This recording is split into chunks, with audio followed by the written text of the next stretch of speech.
Hello, everybody. Welcome to the Crypto Hipsters podcast, where I interview founders and co founders, entrepreneurs and artists, executives and stay at home hipsters in crypto and blockchain around the world. And I have an amazing podcast for you today. Let's get to it. And today, I have an amazing visionary as a guest. His name is David Palmer. He is the business blockchain lead at Vodafone. And David, welcome to the show today. Really pleased to be on here, Jamil, and talking to you. I think it's the morning where you are. It's the afternoon here in the UK, but really pleased to be on. Awesome. Thanks for joining. So to kick things off, I'll ask you the question that I ask everybody, and my listeners are tired of me asking it right now, probably, but it's this. It's simple. It's what is your background, and is it a logical background for what you do now? That is a really good question, actually. I could see a lot of people struggling with it because blockchain is so new. So my background, trained as economist. So my graduate degree and postgraduate degree was in economics, and I then did an MBA, sort of going into the exec world. So started out in consulting, then got into technology. So I started studying business technologies. Then started applying that in telco. So I was involved in sort of the rollout of broadband, the rollout of fiber, IoT. And then somehow 4 years ago, I remember it to this day, no, not 4 years ago, actually, it was 2012. I was working with a friend of mine. He said, Dave, the next big thing is Bitcoin. I've got this Bitcoin I'm mining on my laptop. I thought, what is this guy talking about? Started to explore it, and then started mining Bitcoin. Started then to get into Ethereum, programming smart contracts. And then my thing was like, this is a really cool technology, and the vision side of me started saying, okay, what could we do with this in enterprise? How could this sort of automation capability change this business?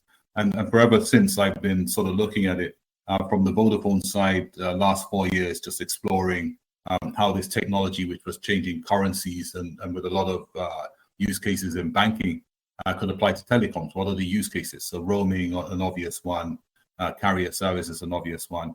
But then started to think about IoT, and that's how I got here. But the path, I think if you sort of go back to sort of my path and my background as a economist or a management consultant, it wasn't direct to here.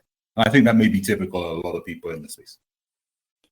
Well, I find it interesting because I see a lot of takes by economists like Nouriel Roubini and other famous economists who are completely against Bitcoin and say it has no value. And most of those arguments and pundits are economists.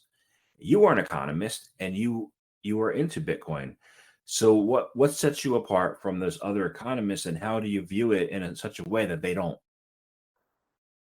Yeah, but I think the whole point is that, look, it's like people who are doing architecture or distributed music, right? The way you used to do it 40, 50 years ago, where you used to manufacture vinyl or CDs and music, isn't the way you do it now. I think the same for economics. It has to evolve, and a lot of the systems we have, if we actually look at it, you walk into a bank. Why did you walk into a bank? To do a transaction, is because that was your point of contact. Now we have mobile phones. Why do we need currencies which are paper, which are regulated? Because we didn't have the level of automation. So I think the economic systems we have, monetary and fiscal policy on the macro side, had a way. I mean, they got us to where we are, and they unleashed some of the highest productivity that we've seen in the world. I mean, we are better off than a lot of generations because of that economic system, which promoted and provided incentives for growth. But I think we're coming to an intersection now, which is an important one. Technology now has moved at a pace that we just couldn't have imagined. I was looking at some statistics over the weekend, just out of interest, because I'm that kind of guy, I suppose. But Bitcoin is now the 7th largest global asset, right? You can buy. Ethereum is the 13th, right? This is ahead of JP Morgan and Visa.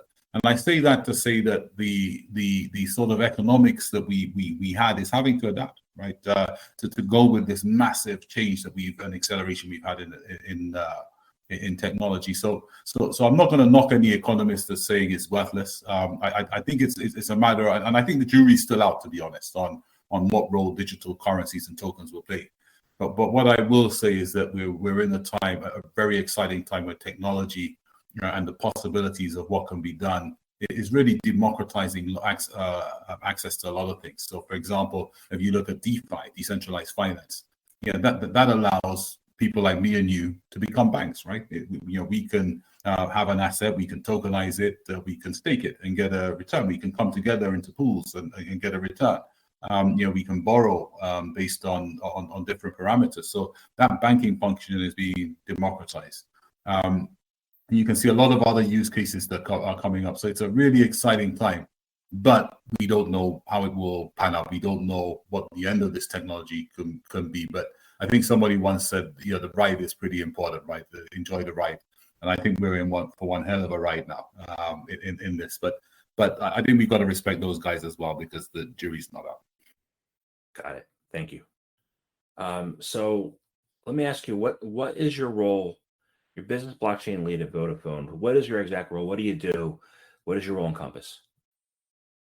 So it's really exploring the use of blockchain technology, and how that can be used not only for to solve existing problems that the organization has, but also to realize future opportunities.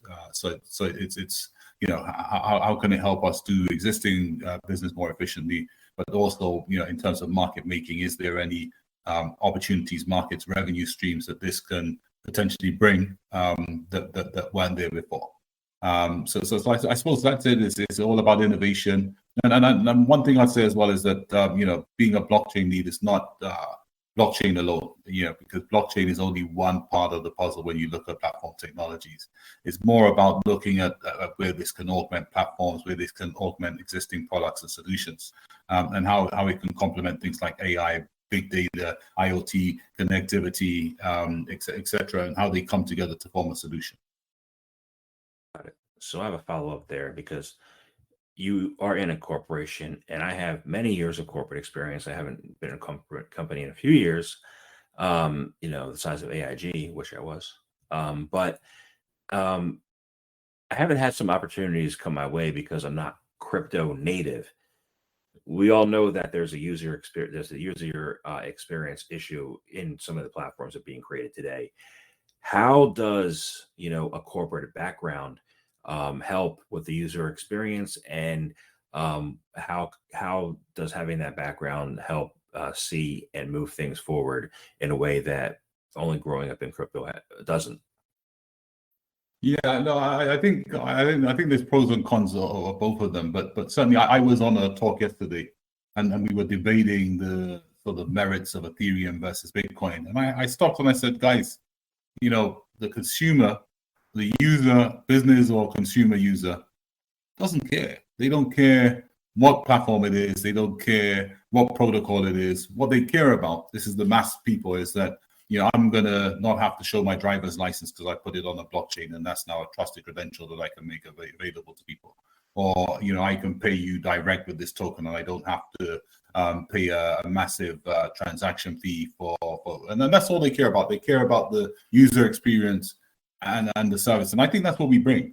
We bring that focus on the user experience and the service and what matters in terms of the bottom line. Whereas I think, maybe some people who are growing up in the crypto community, it's more about the technology. And I think, that is an important debate to have, but it's not necessarily one that will bring adoption. Because as you can see with some of us are old enough to remember VHS and Betamax. It's not necessarily the best technology that will win out. It's going to be the one with the ecosystem, with the drive behind it, with the bucks behind it, that will do it. So I think the focus on solutions, making, getting in and out, off ramping, on ramping into sort of cryptocurrencies easier, will be important. Why do I have to go to different wallets? Why can't I just do it from my phone? And the other side of it is to the regulatory side of it, to sort of bring some harmony there, right? You shouldn't feel like an outlaw if you're buying cryptocurrency. It's the normal thing now. So just to get some regulatory harmony, so banks and other organizations, which are still sort of 99% of what we do, are part of the solution and not part of the problem. So you said two words there. You said ramping and on-ramping. So what do you think, and that leads me into my next question, what do you think is the current and the future role of the digital asset broker? Yeah, so the digital asset broker is really, on that journey about how blockchain can help about IoT. And with the Internet of Things, another really exciting technology. I think over the next sort of 5 to 7 years, there could be as many as sort of 70 billion IoT devices in operation. You're seeing it in business where the whole supply chains are being connected, where real-time data on temperature and location are being injected into the supply chain decision making. And even personally, I think there's not many of us who have only one device. We're starting to, even from a personal position, build up multiple devices. So the device economy, the IoT economy is increasing rapidly. But there's also one thing we got to note as well, is that 70% or 75% of the device data is unused at the moment. So whilst we've been very successful at connecting things and people, we haven't been as successful in using that data to derive value and to really unlock a marketplace for it. So the digital asset broker is positioned to not only find buyers and sellers for things like data and IoT services, but also to bring about transactions. So there's sort of three core capabilities for the platform. One of them is what we call an IoT marketplace or IoT passport. So the key thing is my device and your device, although they're owned by different people, because of the blockchain, we can trust each other and we can talk. Our devices can talk to each other. That's one of the key things. The other thing is then authentication. So because we're on the blockchain, we can authenticate because we have the device has an ID which is linked to our ID or an organization ID, and you can authenticate it. And then the next thing is if I want to sell my data to you or vice versa, associated with my device, we can do that near real time. So it's about passport, devices from different ecosystems can speak to each other. About authentication, we can authenticate and trust each other using authentication protocols, and then we can actually transact with each other bit to bit. And that's the essence of the digital asset broker. So it's about driving what we call the economy of things. So you have the Internet of Things, which is things being connected. The economy of things is about, all right, how do we monetize this? Yeah. Okay, so the economy of things is how we monetize the Internet of Things. I think, yeah, that's correct. Got it. Okay. So you mentioned a key word in there, supply chain. And I hear, I saw the price of turkey, a turkey for Thanksgiving here went up to $90. It was $30 last year. It's $90 now. They say we have a supply chain crisis. Do you think that we have a global supply chain crisis, and how can you help, or can you help alleviate that? That's a good question. I mean, I went to the supermarket on the weekend, and I mean, I don't think even in the midst of COVID, I saw so many gaps on shelves. And it could just be me because I can only give a perspective from my local area. But I think we're having disruptions to the just-in-time model. Where I think one of them is a chip shortage, which I think we all know about. In the UK recently, we had a driver shortage. As a result, we didn't have any petrol or gas, so it was difficult to do that.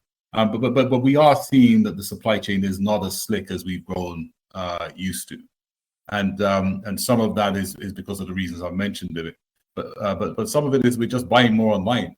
So if you think about it, there's been a big shift from traditional retail outlets and to online shopping, and that maybe proposes a lot more challenges for the supply chain. Now, in terms of what we can do about it, and just thinking about it is how do we bring more capacity? So personally, again, from my personal opinion, I can be at home and I'll get three parcels from a big distributor, and 3 different drivers will deliver them at different times of the day. And you're just thinking, okay, why didn't one come? Why am I answering the door 3 times? Why is it one person? And why are these these delivery vans going out full and they're going back empty? Did no one have parcels or freight that could go on the way back? So again, it comes to the same problem of things and information speaking to each other to unlock spare capacity. And in that example, you could quite easily see that if different freight companies from different freight vehicles were able to give a real-time indication of the spare capacity and destination, that you could soon have a marketplace that would allow that spare capacity to be transacted, and that sort of thing would then allow through efficiency for more for more footfall or make more freight capacity to be made available, which would in turn improve things. So I think the supply chain challenges we're facing are starting to force us to look at that. Why are trucks going out full and coming back empty? If we look at the supply chain overall, we find some efficiencies there by having more collaboration, more interaction, driving it more by data, and being able to transact any spare capacity real time dynamically. Thank you. So I want to ask you, since we talked about the economy of things and you're into crypto, what does the intersection of the economy of things and the economy of tokens look like to you?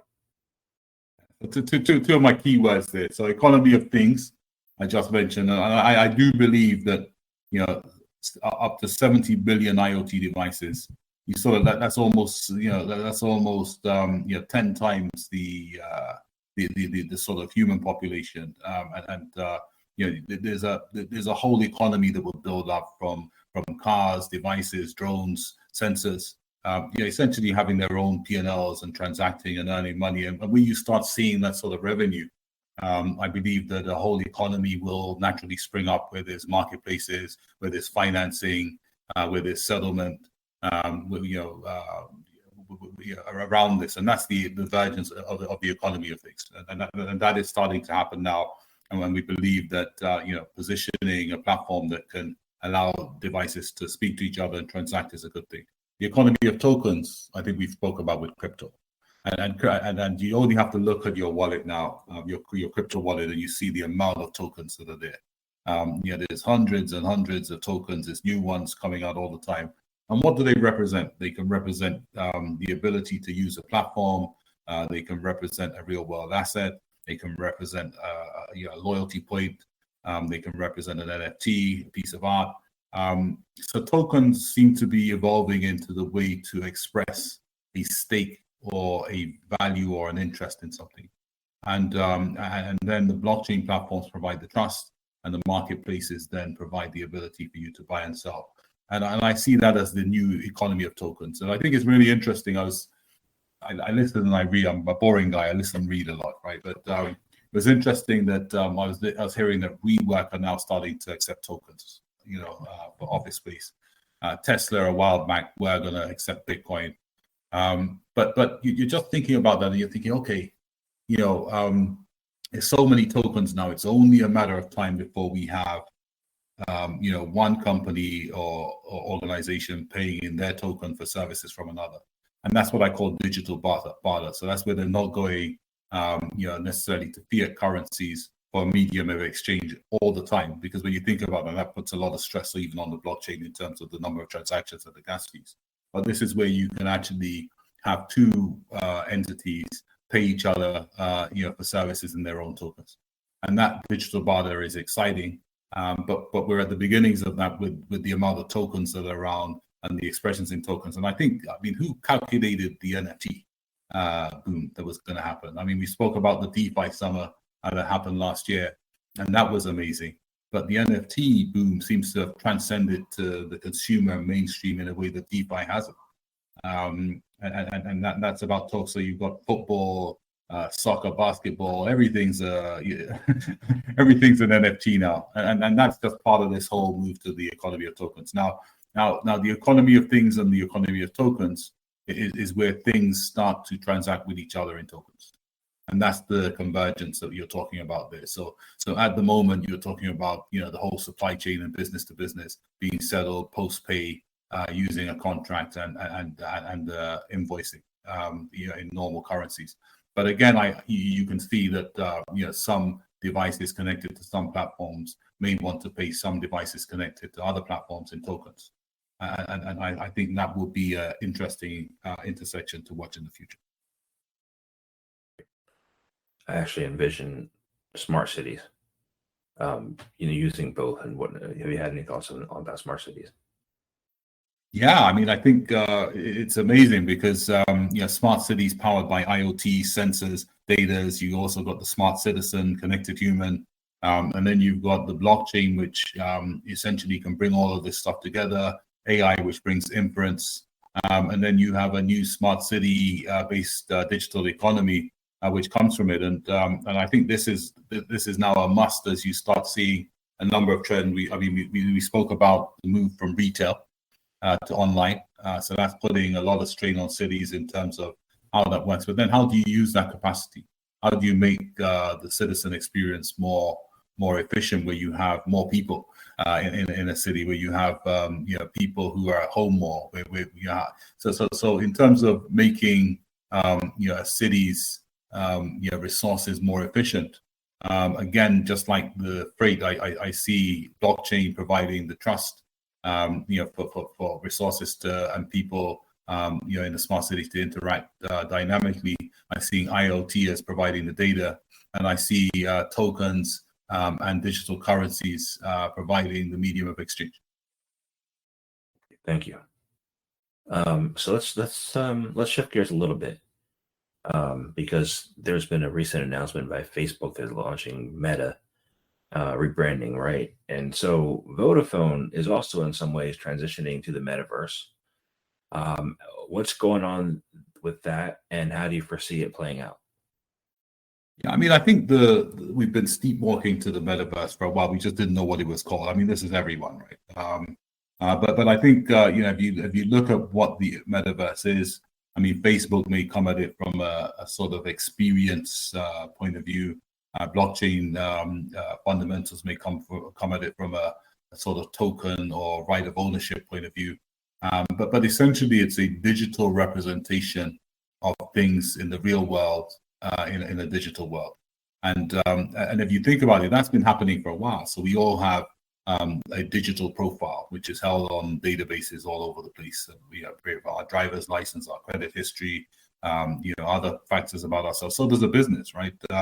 So that digital footprint has been created by all of us, over the past years. And I think I've seen some stats that over the past 4 years, 90% of the data has been created. I'm not sure of the exact statistics, but what I can say is that digital footprint has been in the makings for a while. And then when you start pairing that up with sort of technologies about people having digital identities, things having digital identities, businesses having digital identities, the new means of gaming, where gaming and virtual realities, allow people to have an experience on a game which mirrors things in their real life, or the digital experience consumes, maybe supersedes real life and own assets on there, which is essentially tokenization of digital assets. You're starting to see, well, many of these components have started to evolve independently for the metaverse. And now that we've got the term, it's about pulling all of those things together into different experiences. And it's really exciting. I don't think it will be a big leap to the metaverse, but this movement or transition from physical to digital worlds and the digital footprint and how you monetize it, that discussion's been going on for a while. Right. And Yeah, I mean, what I would say, Jamil, just to put the sort of phone side of it, is that if you look at one of the key touch points we have at the moment, there's over 5 billion smartphones in the world. Right? Not to mention phones, but the majority of the world's population now has a smartphone. That smartphone is our gateway into the digital world. Right? People hardly make phone calls now. They're messaging, they're using platforms, etc. So I do believe that cellular technology, and the scalability of cellular technology is going to be key to this transition to the metaverse, because it's a key touch point, it's a key gateway, it's a key reference point for the population. And that footprint of over 5 billion smartphones and the connectivity associated with it will play a big part. In your view, should the metaverse be centralized in the case of Facebook, or should it be decentralized that everybody can access the same metaverse? What are your thoughts? I think that's a good question. I think it will have elements of both. So I think you need some regulation. So I think we're seeing this with social media now, where you have some sort of autonomy, and you're getting sort of abuse on there and hate, etc. And then people are saying, okay, we need to regulate this. So I think regulation is not a bad thing, and policing is not a bad thing. But in terms of scaling the metaverse, I think then it needs to have a decentralized component to it. I mean, there's some who would say, right, it just needs to be decentralized, but I think that's more of a revolution, right? Because if you decentralize everything and this thing takes over, then you lose a lot of the good things that we built up over the years in terms of institutions, governance, etc. So I think it's going to be a combination of both. I don't know what the balance will be. I personally, I think it's not a given that the social media companies we have today will be the metaverse. I believe that there will be some decentralized social media and decentralized elements that will form a big part of it.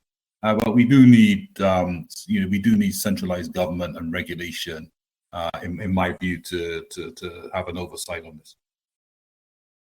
Got it. That makes sense. Thank you. So, as far as the biggest challenges and solutions that you see now, with the Internet of Things and the token economy, what are they, and what do you think some of the solutions are? That's a really good question. Because I like to look at the opportunity side. So I'm great at saying, this could change. DeFi can change the world. NFTs. I mean, I think they're all really exciting. I think that the challenge is to bring these to the mainstream. How do you bring this to the mainstream? Because although there's a massive buzz, and I keep saying to everyone, even my mother has a crypto wallet now, right? And she's sort of buying tokens and all the rest of it. If you look at the hot stats, I mean, it's not a mainstream; it's still marginal. I think the biggest challenge to these technologies will be scale, adoption, and by adoption I mean not just people using it, but this actually becoming mainstream process.